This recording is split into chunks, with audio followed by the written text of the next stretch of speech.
while wandering in a rocky and desolate place, gave himself over to meditation and prayer.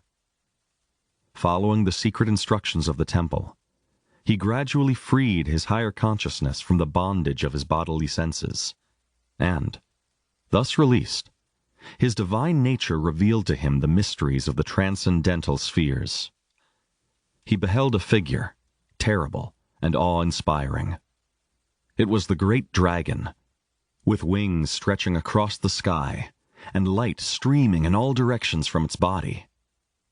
The mysteries taught that the universal life was personified as a dragon. The great dragon called Hermes by name and asked him why he thus meditated upon the world mystery. Terrified by the spectacle, Hermes prostrated himself before the dragon, beseeching it to reveal its identity. The great creature answered that it was Poimandris, the mind of the universe, the creative intelligence, and the absolute emperor of all. Shur identifies Poimandris as the god Osiris. Hermes then besought Poimandris to disclose the nature of the universe and the constitution of the gods. The dragon acquiesced, bidding Trismegistus hold its image in his mind. Immediately, the form of Poimandris changed. Where it had stood, there was a glorious and pulsating radiance.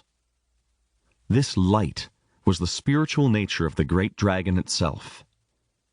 Hermes was raised into the midst of this divine effulgence, and the universe of material things faded from his consciousness. Presently, a great darkness descended, and, expanding, swallowed up the light. Everything was troubled. About Hermes swirled a mysterious watery substance, which gave forth a smoke-like vapor. The air was filled with inarticulate moanings and sighings, which seemed to come from the light swallowed up in the darkness. His mind told Hermes that the light was the form of the spiritual universe, and that the swirling darkness which had engulfed it represented material substance. Then, out of the imprisoned light, a mysterious and holy word came forth, and took its stand upon the smoking waters.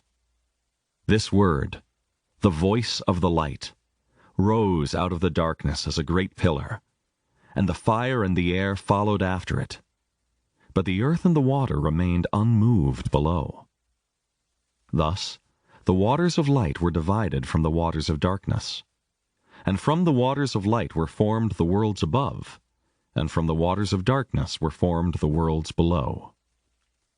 The earth and the water next mingled, becoming inseparable, and the spiritual world, which is called reason, moved upon their surface, causing endless turmoil.